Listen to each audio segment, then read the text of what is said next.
Hey, what's going on, everyone, and welcome back to another speech. And today I'm going to be talking about the two-party system. In this speech, I'm going to talk about the problems of the inevitably hopeless two-party system, theories as to why we even have the system in the first place, and what's the best we can do to stop it.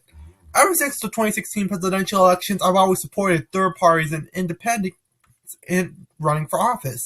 Some of you are probably already aware of the 2016 presidential election. I know I have. And the need for more political choices because both Hillary Clinton and Donald Trump had the highest disapproval ratings in a presidential race in a while. That stinks. And I know a lot of you either don't care about the two-party system or hate the two-party system. Don't worry, I'm on the same boat. So, yeah. So here, hopefully you can hear me out. And without further ado, it's time to explain why it's broken in the first place. There are many, and I repeat, many reasons as to why the two-party system is inevitably and hopelessly broken. According to Independent Voter News, former Congressmen Christopher Shays and Martin Meehan stated that the Federal Elections Committee, or known as FEC, and I quote, refused to meet its obligations to enact strong regulations required by law. As a result, these former congressmen ended up taking the Federal Elections Committee to court. And their court, it's actually pretty vital since members of the Libertarian and Green Party were facing a lawsuit against the FEC on grounds of not being able to participate in the presidential debates. Yes, they couldn't participate because they didn't get 15%, which is hard, actually.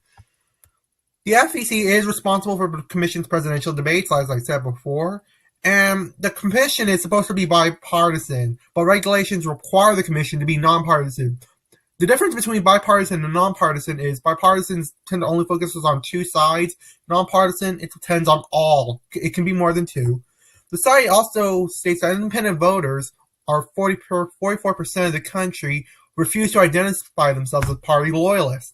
According to CNN, almost 40% of Americans believe that there is a need for a third party, and 47% believe improvements are needed.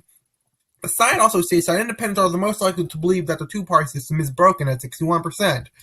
37% of Democrats and 31% of Republicans actually do kind of agree with that. The distrust is actually so bad that according to thehigherlearning.com, congressional approval rating has mostly, and I repeat, mostly has been below 50%, with one exception, ever since they started taking polls, and in the 1970s. There's been only one time where it has been above 50%. That was between 2001 and 2004, which was after the September 11 attacks. And according to this site also, 70% of people that were surveyed agreed that, and I quote, most members of Congress put special interests above the interests of the people, and more than 50% believed most were corrupt.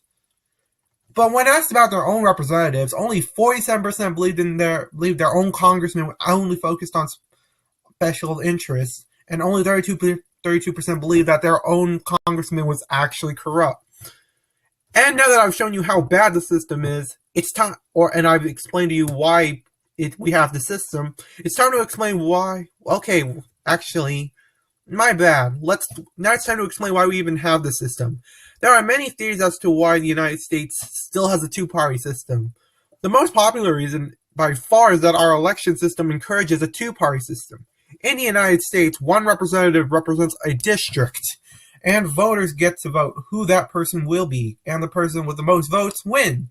This is also known as first past the post, or winner takes all. Because second place and below gets nothing, there is no incentive for a third party to actually run. A third party is also deemed a quote-unquote spoiler candidate. Why? That party could end up splitting the votes from the party that it ideologically agrees with most. And this could, unfortunately, result in the party that is least desirable to the third party, an ideological opponent, actually getting into office. That theory is actually known as Duverger's law. This is a famous theory.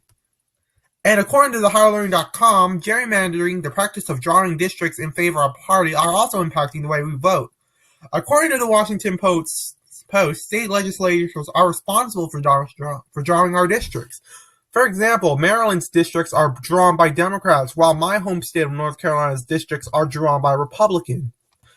Yes, that's right. My home state of North Carolina is drawn by Republicans. So If you're in North Carolina and not a Republican, you are in trouble, most likely.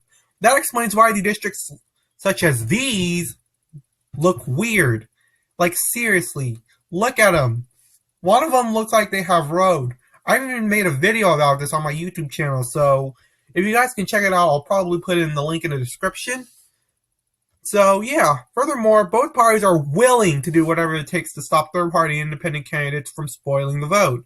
According to Ballotopedia.com, the North Carolina State Senate and State House of Representatives, or should I just say the North Carolina General Assembly, of course, approved SB 3, legislation that requires judicial candidates to affiliate with a party for at least 90 days before the deadline to appear in the ballot as a member of that party. Luckily, this law was suspended because there was actually like a lawsuit committed by one of the Republicans who wasn't able to get in because he wasn't able to reach the requirement for 90 days. This law was temporarily suspended for the 2018 cycle, so yeah. The site also says that the North Carolina General Assembly also passed SB 486, legislation that would bar a candidate who was in a primary election to be on the general election for another party. Luckily, Judge Louis Flanagan barred North Carolina from implementing this law. And this is good.